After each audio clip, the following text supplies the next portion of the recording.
The line we crossed. The early afternoon sunlight filtered through the tall glass windows of the downtown Los Angeles bank, splashing long geometric patterns across the marble floor. Inside, the usual weekday buzz carried on. Tellers tapping away at keyboards, printers spitting out receipts, and murmurs of frustration rising as customers stood in line, checking the time on their phones or sighing into the stale air. Among them was an elderly woman. She stood out, not just because of her age, but because of her stillness. She wore a faded, once vibrant floral dress, carefully ironed despite its age. A thin knitted shawl draped over her shoulders, clearly handmade and worn with pride. Her silver hair was tied back in a tidy bun, but her posture showed the weight of years. She clutched an old brown purse to her chest, holding it like a fragile secret. Her shoes were slightly scuffed, her steps cautious, but there was grace in the way she moved, quiet, deliberate. Her name was Mrs. Eloise Harper, 78 years old, a retired elementary school teacher who had once spent her days nurturing young minds, teaching them patience and poetry. But time had been cruel. Her husband had passed away a decade ago, and her son, her only child, had moved overseas for work. They spoke occasionally, but distance has a way of dimming even the warmest connections. Today, she had come to the bank for something simple, to transfer money to her landlord. Her pension had arrived, and as always, she paid rent the same day. She never liked owing anything to anyone. She believed in dignity, in doing what's right, even when no one's watching. But the world had changed. As Eloise approached the counter, her hands trembled. Her purse jingled faintly as she fished for the bank documents she had so carefully prepared the night before. The teller, a young woman barely in her 20s with long acrylic nails and AirPods nestled in her ears, barely glanced up. Next, she called, barely hiding her annoyance. Eloise stepped forward with a warm smile. "Hello, dear. I just need to transfer some funds. I believe I have all the papers here." The teller sighed, pulling her AirPod out. "Okay, what's the account number?" Eloise paused, adjusting her glasses. "Yes, it's right here. Just a moment." She reached into her bag, pulling out a carefully folded piece of paper. But as her fingers fumbled, the paper slipped and fluttered to the floor. She bent down slowly to retrieve it, wincing slightly. The line behind her shifted uncomfortably. A man in a suit groaned audibly. "Come on, lady. Some of us have places to be." Another woman muttered, "This is why I use mobile banking. Takes a million years." Eloise finally straightened up, paper in hand. Her cheeks had turned pink. Still, she managed a quiet sorry as she passed the slip to the teller. The teller scanned it, typed a few things, then frowned. "Ma'am, this account's been flagged. Something's not right. You need to update your verification." Eloise blinked. I don't understand. I've been using this account for over 30 years. "Rules change," the teller snapped. "You need updated ID. A new form. I can't process this without it." I wasn't aware. Could you help me fill the form, perhaps? I don't quite understand how these new things work." The teller leaned back. "Ma'am, I don't have time for that. There's a line behind you." Eloise looked around. The impatience in the room was almost tangible. A young man rolled his eyes. Someone behind her clicked their tongue. Another took out their phone and muttered, "This is going on TikTok." Her throat tightened. Her voice came out as a whisper. "I just need to send my rent." The teller crossed her arms. "Next." And then it happened. The silence was broken by a calm, deep voice from the far end of the lobby. "I believe everyone deserves to be treated with respect, especially someone who's lived a lifetime giving it." Heads turned. From behind the coffee kiosk near the entrance, KeanuReeves stepped forward, wearing a simple black t-shirt, faded jeans, and a baseball cap pulled low. He looked more like a man trying to blend in than a Hollywood superstar, but his presence was unmistakable. A woman gasped, "Is that? It's Keanu Reeves." He walked past the velvet ropes dividing the lines, ignoring the stunned looks. He approached the counter where Eloise stood, still frozen in shock. He looked at the teller with surprising calm. "I'll help her. I have time." The teller opened her mouth but didn't speak. Keanu turned to Eloise. "May I sit with you, ma'am?"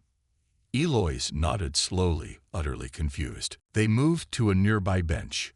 The crowd stared but said nothing. Keanu pulled out a pen from his pocket. "Okay, let's get this form filled out together. I've filled out a lot of these over the years," he smiled. Eloise's voice shook. I didn't expect." "You don't have to," he said gently.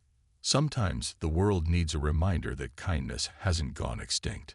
Over the next 15 minutes, Keanu sat with her, asking her questions, helping her fill out the new KYC form, checking her documents, even joking lightly to make her smile.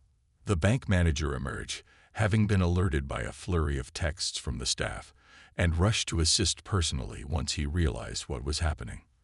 When everything was finally in place and the transfer processed, Keanu stood and nodded at the manager.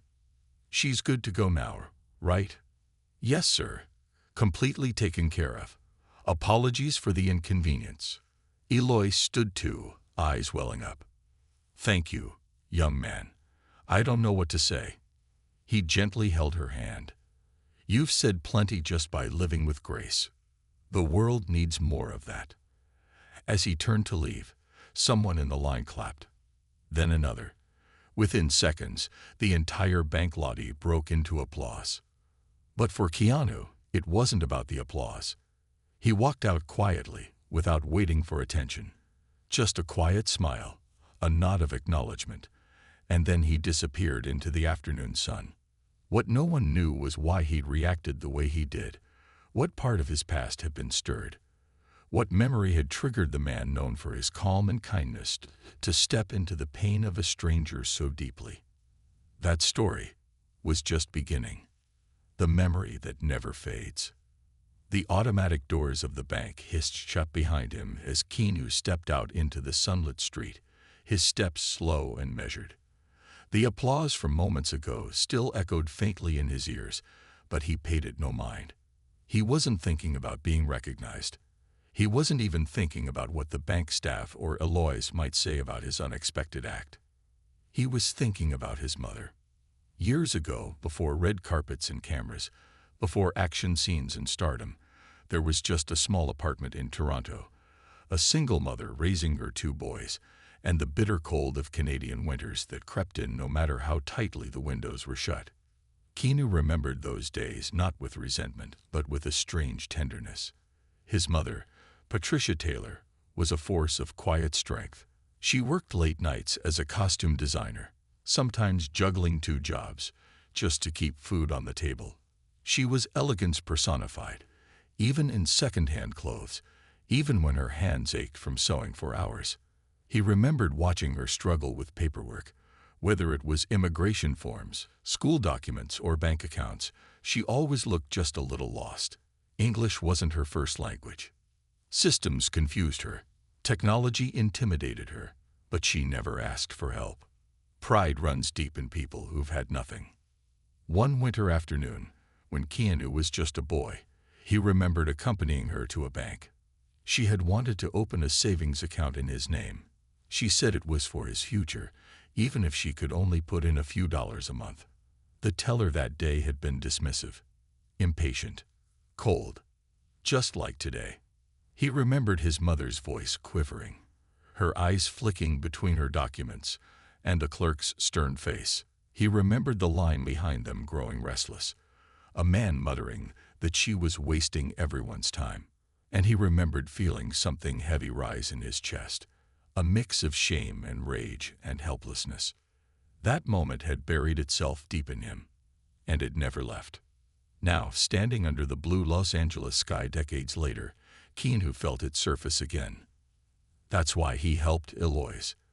Not because it made him look good, not because he needed praise, but because, in that moment, he wasn't helping a stranger. He was standing up for his mother all over again. Keanu walked a few blocks until he found a small cafe with outdoor seating tucked between a bookstore and a laundromat. He ordered a black coffee, sat down at a quiet corner table, and pulled out a worn leather notebook from his bag. It was one of several journals he kept. Not for fame, not for interviews, just for himself. A place where he wrote thoughts, quotes, sketches, memories, little pieces of life he never wanted to forget. He opened to a fresh page and wrote in neat, thoughtful strokes. The world often forgets the people who built its foundation, but I won't. March 20th. He stared at the words for a long moment. Meanwhile, back at the bank, Eloise was still processing what had happened. The manager had personally apologized. The teller who dismissed her had vanished into the vac. Other customers, the same ones who had scoffed at her earlier, now approached her with compliments and sympathy. "You're so lucky." That was incredible. "Can you believe KeanuReeves helped you?" But she didn't feel lucky. She felt conflicted, embarrassed that she had needed help, touched that someone had offered it, confused by the attention. All she wanted was to go home.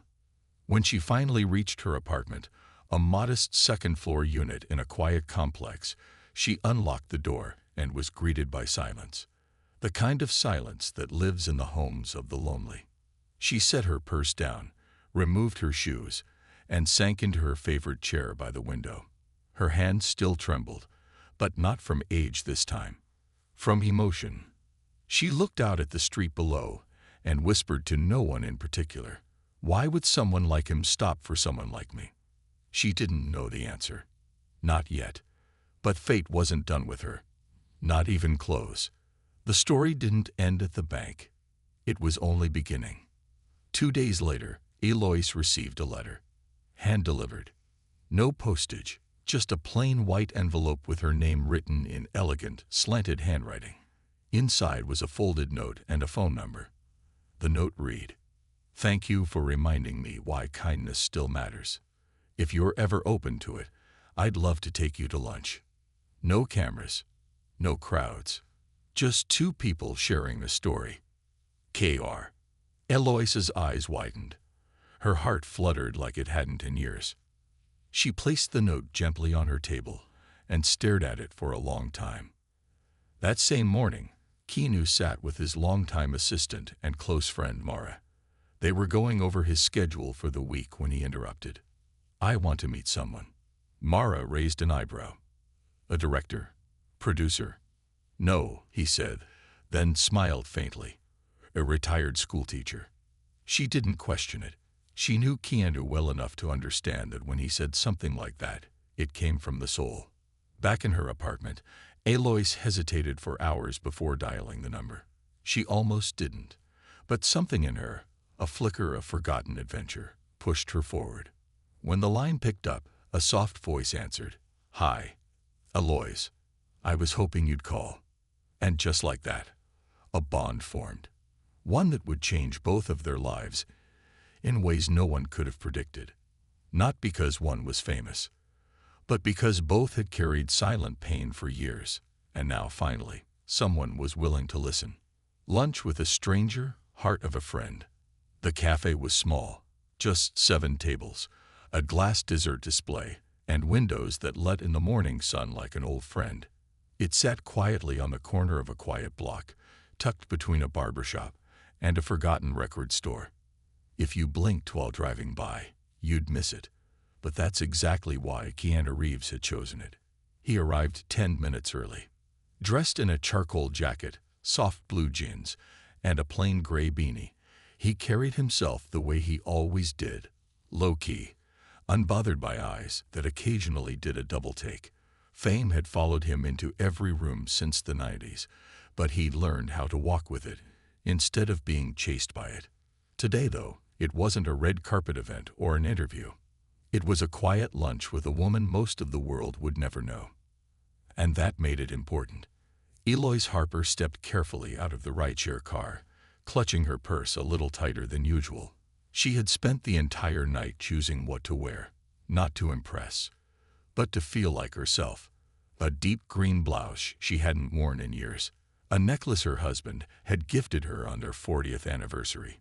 She had polished her shoes, combed her silver hair twice, and left her tiny apartment whispering to herself, "Don't forget to smile." When she entered the cafe, she immediately saw him. Not because he stood out, but because he didn't. He was the only person who looked completely at peace, like he belonged not to the spotlight, but to the quiet moments. Keanu stood up with a warm smile. "Eloise." She smiled back, a little shyly. "Mr. Reeves. Please, just Keanu." He pulled out her chair and waited until she was seated. The gesture wasn't showy, it was natural.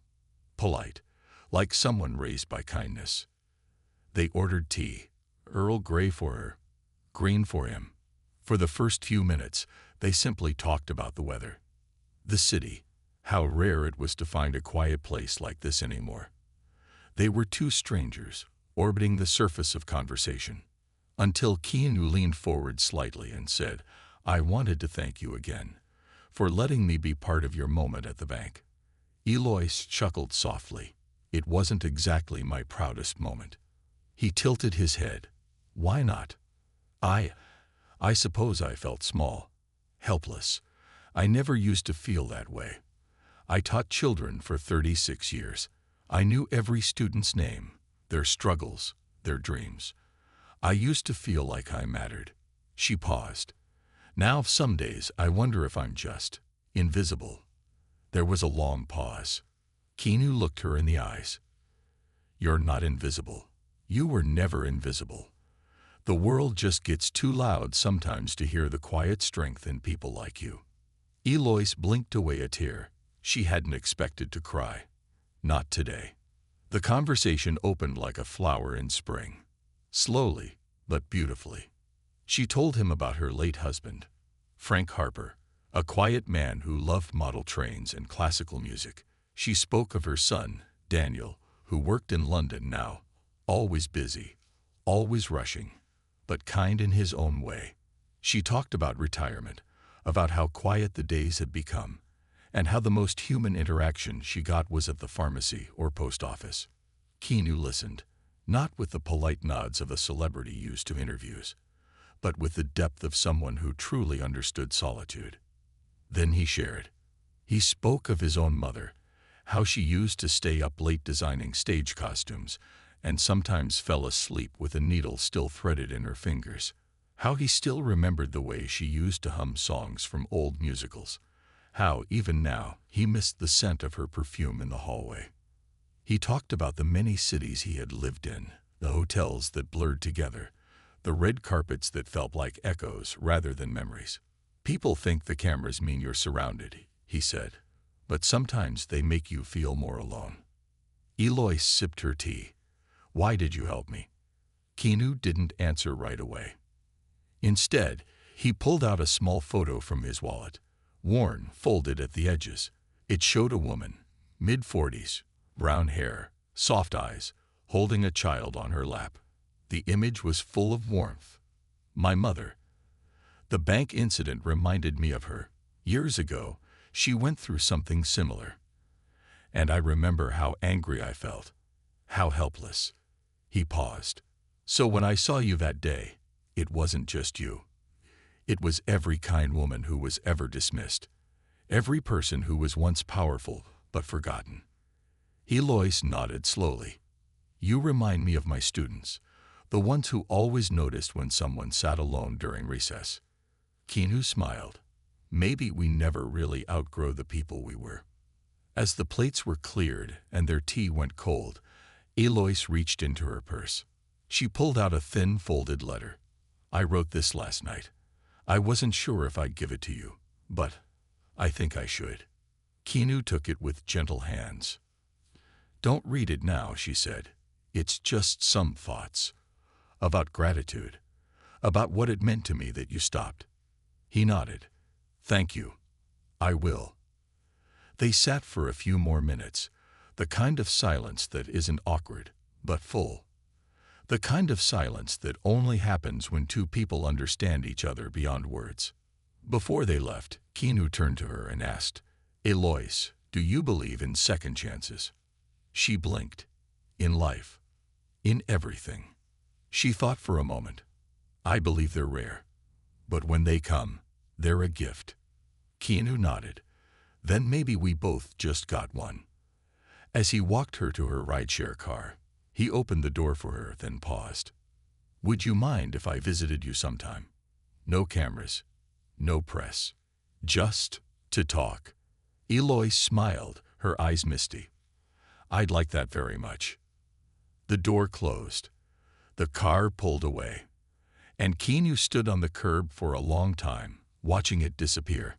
Back in her apartment, Eloise sat in her favorite chair and looked around her living room. The bookshelves filled with novels, the quiet ticking of the clock, the faded pictures of family on the mantel. She didn't feel invisible anymore. That night, Keanu opened her letter. It read, Dear Keanu, you may never know what your kindness did for me that day. But it reminded me that the world still has room for gentleness, that there are still people who listen, not with their ears, but with their hearts. You didn't just help me with a bank form. You reminded me that I matter. And that was more than enough. Thank you. Eloise. He folded it carefully, placed it inside his journal, and wrote underneath it, When the world finds out.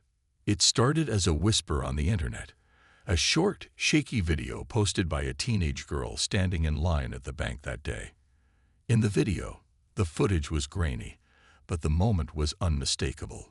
Keanu Reeves, helping an elderly woman fill out forms, gently guiding her hand, offering his time without fanfare. The caption read, I was annoyed waiting in line until I realized I was watching the kindest man alive do something no one else did. Within hours, the video had exploded. 2.1 million views, then 4.3, then 10.5. People from around the world commented, This man is everything Hollywood should be. Who's the woman? I want to know her story. We need more people like this in the world. But with the virality came something else. Curiosity, pressure, attention. The same people who had ignored or dismissed Eloise Harper now desperately wanted to know who she was. Someone had captured a brief shot of her face, and within a day, her name was trending on social media. And just like that, the quiet life of a retired schoolteacher was swept into the global spotlight. The knock at the door. Eloise was sipping tea when she heard it. 3 quick knocks. She wasn't expecting anyone. When she opened the door, she was met with the flash of a camera and a voice she didn't recognize. Mrs. Harper, is it true Keanu Reeves helped you at the bank? Can we get a few words?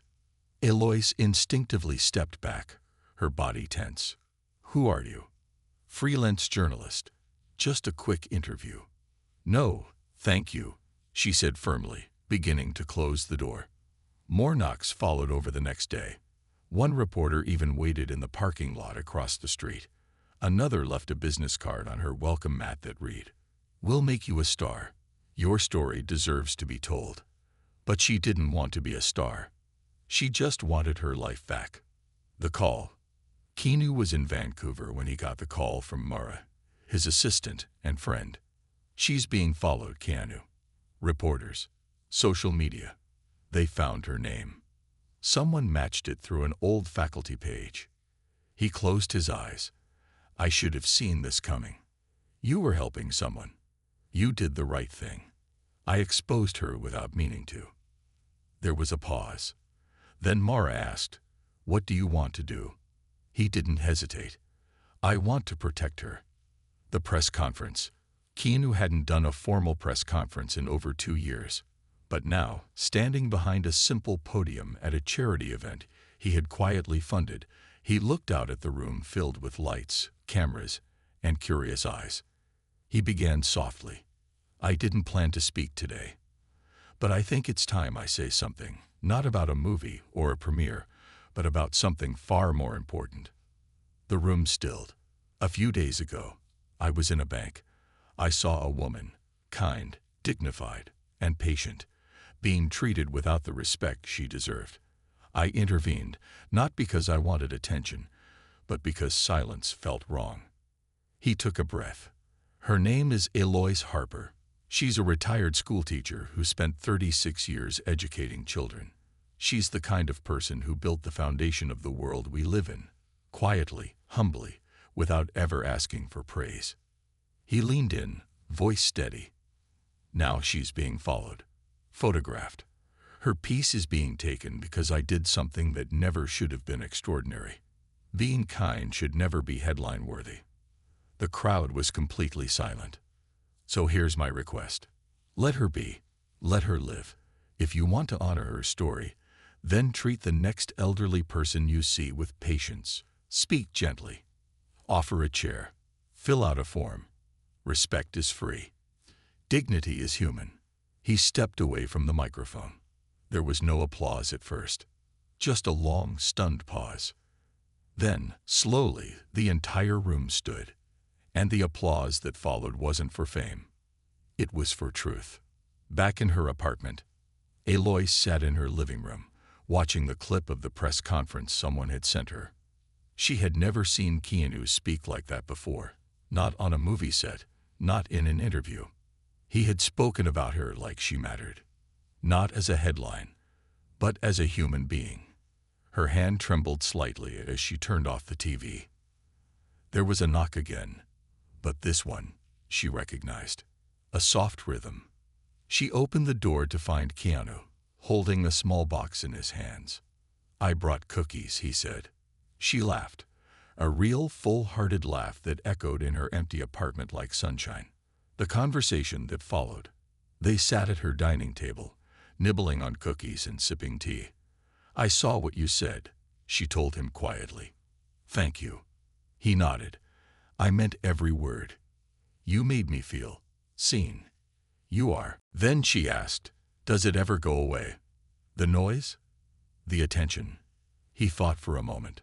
"No, but you learn to find quiet inside it." They sat for a while. The kind of silence that grows between friends. Then Eloise said something unexpected.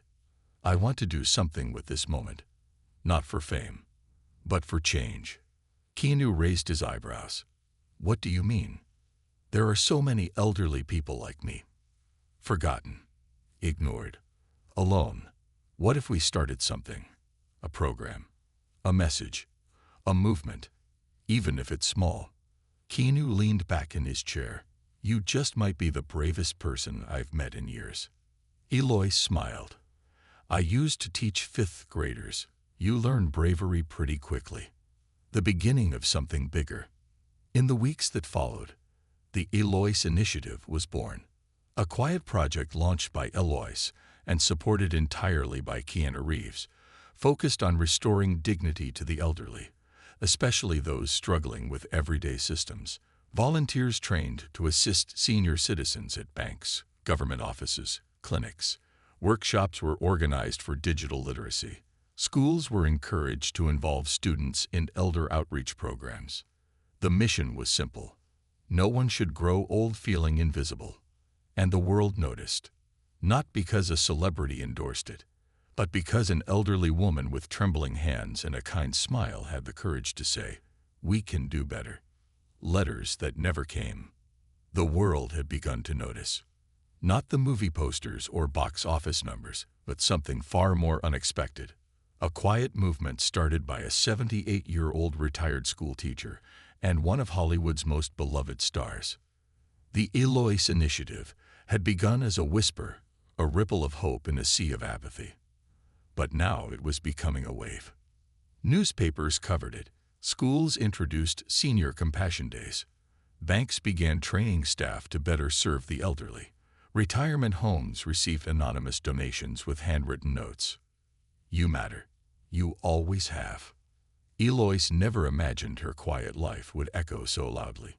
But as the light grew brighter, shadows inevitably followed. The critics arrive. It began with an op-ed. "KeanuReeves exploits elderly for feel-good PR," the headline read. The article accused the initiative of being another celebrity campaign disguised as compassion, claiming it was carefully crafted to paint a heartwarming image of Reeves while distracting from his privileged detachment from real life. The piece mocked Eloise as a sweet but symbolic mascot.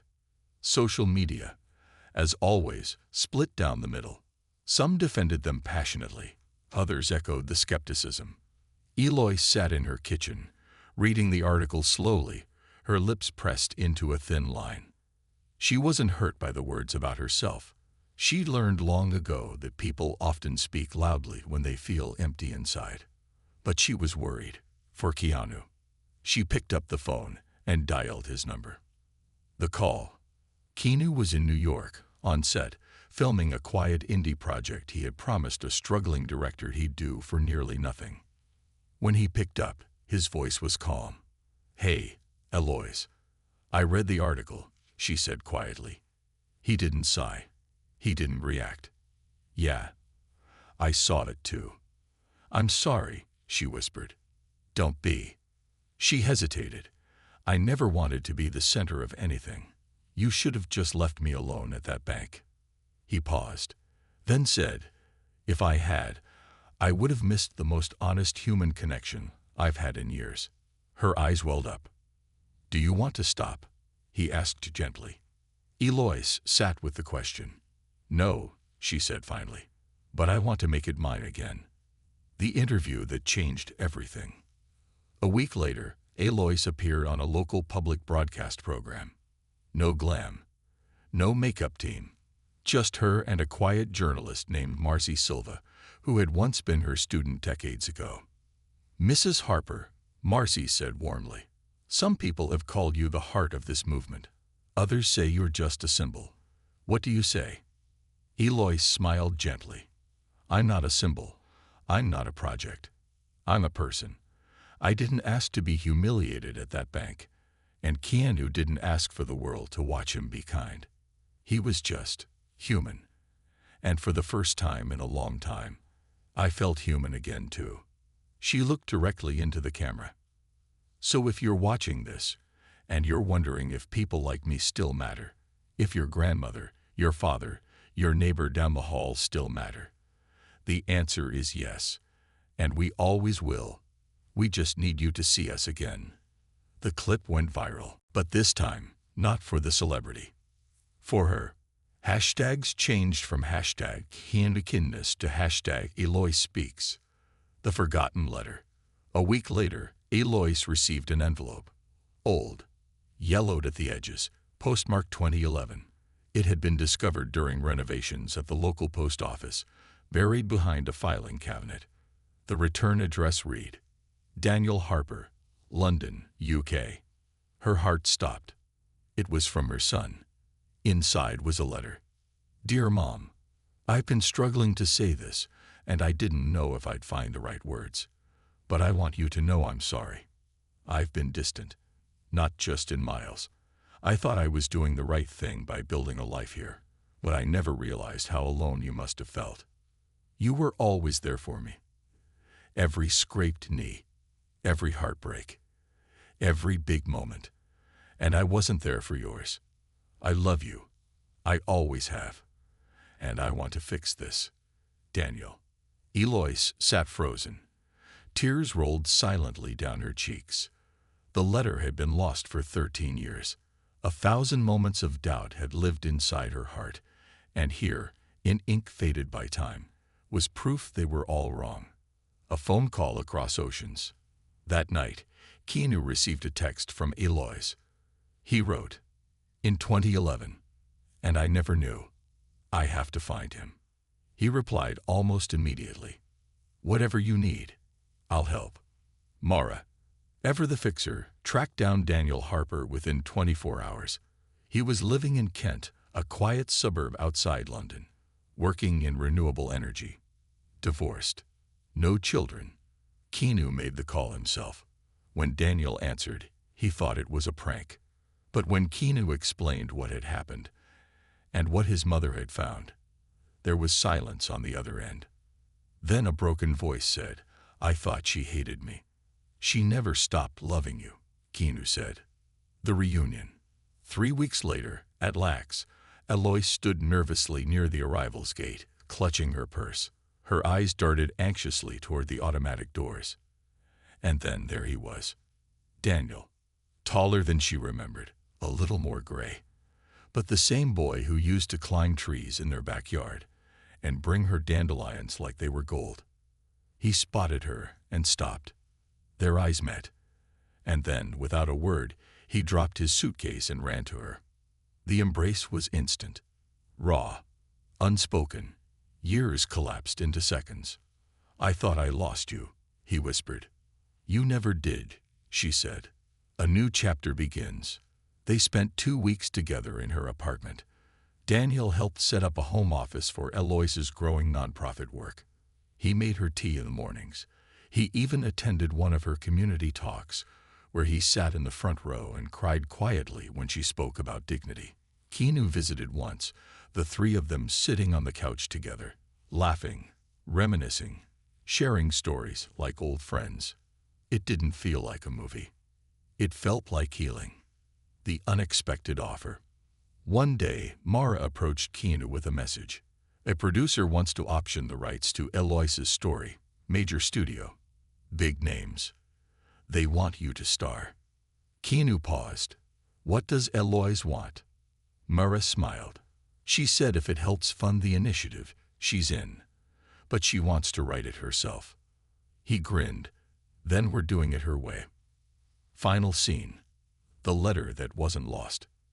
As Daniel prepared to return to London, he left a note on his mother's kitchen table. "This time, I'm not mailing it. I want to make sure you read it. I'm coming back, not just to visit. I've applied for a job in Leh. I want to be near you. I've missed too much already. Love you always, Mom."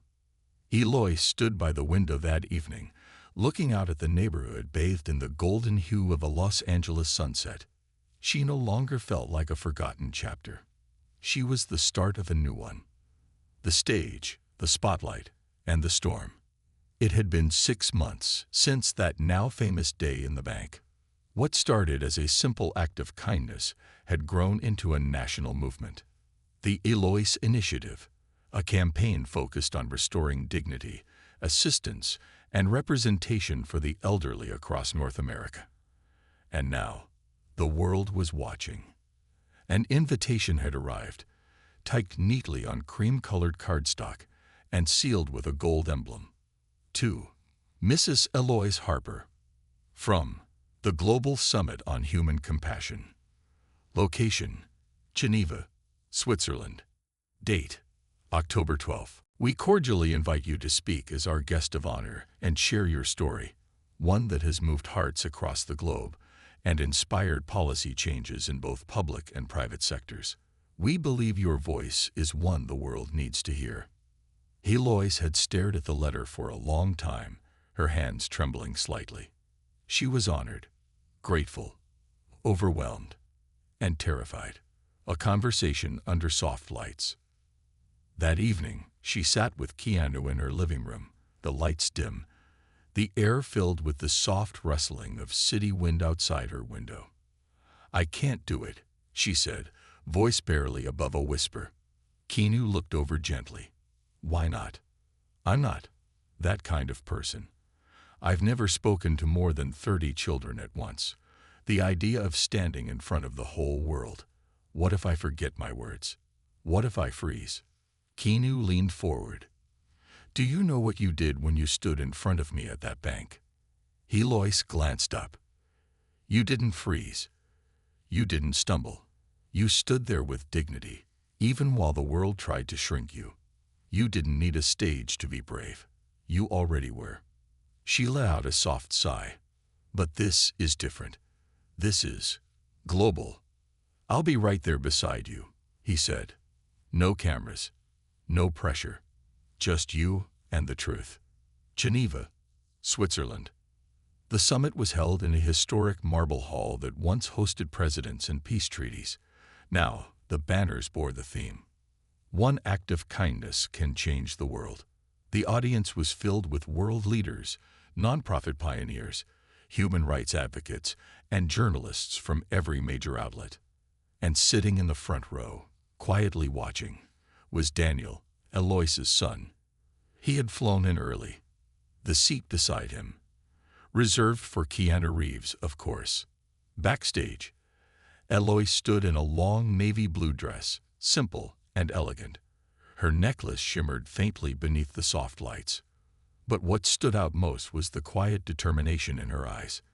Keanu placed a hand on her shoulder. "Ready?" "No," she said honestly. Then smiled. "But I'm going anyway." The speech that stunned the world. The stage lights dimmed, and her name was announced. She stepped forward. The podium seemed massive compared to her small frame, but she didn't shrink from it.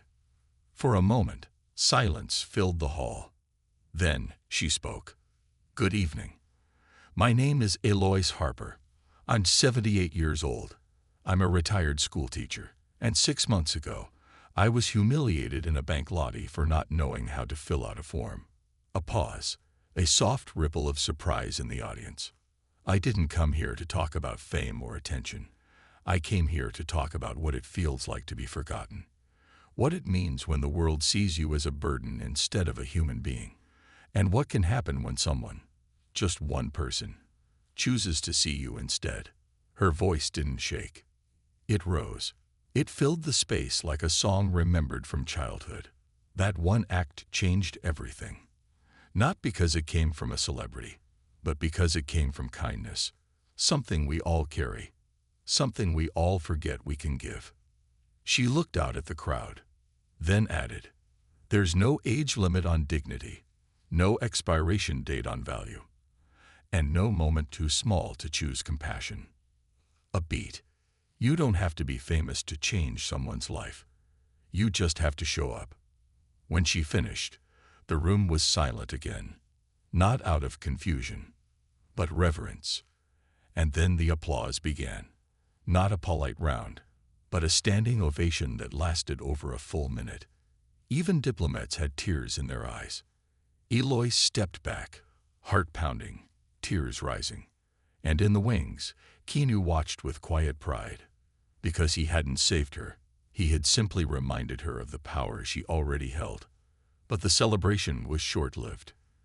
The next day, back at the hotel, Eloise was walking through the garden when she suddenly stumbled. Her hand gripped her chest. The world tilted slightly. A sharp pain radiated down her left arm. She collapsed to her knees. Hotel staff rushed in, and within minutes, she was in an ambulance. The call that froze Keanu. Keanu was on his way to a private studio session when his phone buzzed. "Eloise, heart episode. ICU, Geneva General." He dropped everything. Within 3 hours, he was sitting beside her hospital bed. She was stable, but pale. Eyes closed, wires across her chest, machines humming. Daniel was already there, pacing. They say it wasn't a full heart attack, but close. Stress, fatigue, dehydration. Keanu didn't say much. He just took her hand. When her eyes fluttered open, she smiled weakly. "Don't you ever take a day off," she whispered. Keanu chuckled, brushing a stray hair from her forehead. "Not when my favorite person is trying to steal the spotlight by fainting on a summit weekend." "You promised to stand beside me," she said. "I still am." Recovery, reflection, and resolve. Eloise stayed in Geneva for 2 weeks of recovery. The doctors were clear. She needed to slow down. Her heart was strong, but not invincible. Back in her hotel room, Keanu sat with her and Daniel, sipping tea. "I don't want to stop," she said softly. "But maybe I've done enough." Daniel looked at her. "You've started something, but you don't have to carry it alone." Then he looked at Keanu, and something unspoken passed between them. A new torchbearer. 2 months later, the Eloise Initiative appointed a new director, Daniel Harper. He left his job in London and relocated permanently to Los Angeles.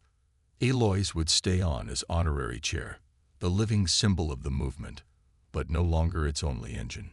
And Keanu, he stayed close, not as a patron, but as a friend. And then, the letter. On her 79th birthday, Eloise received a letter. Handwritten, elegant penmanship. "Dear Mrs. Harper, Your story reminded me of my mother. She passed 2 years ago, alone, in a care home no one visited. I didn't know how much I'd failed her until I saw your speech. Today, I went to her old home. I brought flowers. I spoke to her picture. And I signed up as a volunteer at a local senior center. Thank you for waking up something in me I thought was lost. With love and remorse. A stranger. Eloise folded the letter, pressed it to her heart, and whispered, "That's all I ever wanted." The legacy of Eloise Harper. 1 year later, the Los Angeles sky was painted in soft shades of gold and lavender as the sun began its slow descent behind the hills. A warm spring breeze swept through the tree-lined street of Silverwood Retirement Community, carrying with it the sounds of laughter, music, and clinking teacups. Inside the courtyard, white chairs were arranged in neat rows around a small wooden stage. String lights hung from tree branches, flickering gently like stars waiting their turn. It was Eloise Harper's 80th birthday, but she didn't know what had been planned. To her, it was just a quiet dinner with her son Daniel and a few volunteers from the Eloise Initiative. But KeanuReeves had other plans. Not for spectacle, not for headlines, for closure, for honor, and for the quiet woman who had reminded the world how powerful kindness could be. The surprise.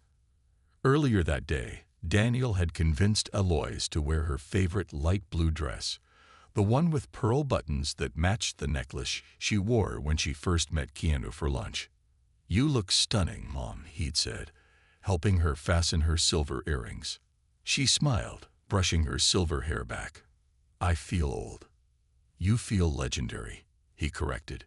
When they arrived at the community courtyard, Eloise stopped mid-step.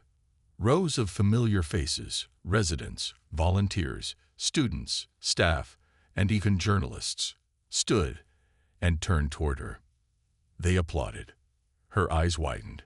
"What is this?" Daniel squeezed her hand. "A thank you from all of us." And then, walking up to her from the far side of the garden, dressed in a tailored black suit and carrying a single white rose, was Keanu. "For you." He handed her the rose and leaned in. "Happy birthday, Eloise." She took it with trembling hands. "You orchestrated this." He shrugged. "You changed lives. We just brought everyone to say thanks." He then gestured to the stage. "Would you join me up there?" She hesitated. "I'm not prepared." He smiled. "You never needed to be." The final speech. They walked up the steps side by side. Keanu took the mic first. "Ladies and gentlemen, we gather here today not for a movie premiere or an award ceremony. We're here for something much rarer. We're here to celebrate a woman who reminded us all that courage doesn't always shout. Sometimes it stands quietly in line at a bank, hoping someone sees it." He turned to Eloise. A year ago, Eloise Harper stood alone. Today, she stands at the center of a global movement that has changed policies, reopened families, and reminded the world that dignity has no expiration date. He stepped aside, and the mic was hers. Eloise's final message. She looked out at the faces, some old, some young, all watching her with warmth. "I was never trying to change the world. I just wanted to pay my rent and be treated kindly while doing it." Soft laughter rippled through the crowd. "I'm not a hero. I'm not a symbol. I'm just someone who got a little help and then decided to pass it forward." She paused, voice steady. "So if you take anything from this night, let it be this. Don't wait for a moment to be big to do something meaningful. Every small kindness has the power to echo farther than you'll ever see. And if you ever think you're too old to matter, remember this. You are still the most important story someone hasn't heard yet." The crowd rose to their feet. Tears, applause, smiles. She didn't just speak. She left a mark. One last letter. As the night wound down and the lanterns glowed softly, Keanu sat beside Eloise at a quiet table. The party buzzed around them, but their corner was peaceful. He reached into his coat pocket and pulled out a small leather-bound notebook, the same one he had written in after their first meeting. "I added something," he said, flipping to the last page. She leaned closer. In his neat, deliberate handwriting, it read, "Some stories begin with pain, some with injustice, but the most powerful stories end with connection. Eloise taught me that. She didn't ask to be seen. She simply chose to keep standing, even when the world turned away. And in doing so, she reminded all of us, kindness isn't a footnote. It's the headline." Kr. Eloise blinked quickly. "You kept writing all this time." "I write when I want to remember something," he said softly. "And I never want to forget you." She smiled. "You know what you are, Keanu." "What?" "You're a student pretending not to be one." He laughed. "And you're still teaching." Legacy. Within the following months, the Eloise initiative expanded into 12 countries. Elderly care training was adopted by major banks across the US, UK, and Canada. Scholarships were created in Eloise's name for students pursuing geriatric care and social justice. But perhaps the most meaningful legacy. Every year on April 20th, her birthday, Eloise Day, is now observed in dozens of cities as a day of listening. People volunteer to sit with the elderly, hear their stories, learn from their lives. No agenda, just presence. One final scene. Years later, a young woman walked into a quiet bookstore in Toronto. She picked up a book titled, "Still Standing: The Story of Eloise Harper," by KeanuReeves and Mara Jensen. Inside was a photo of Eloise, smiling, holding a rose, standing beside Keanu on the night of her 80th birthday. The woman opened the first page, where a handwritten dedication read, "To those who feel invisible, you're not. And you never were. With love."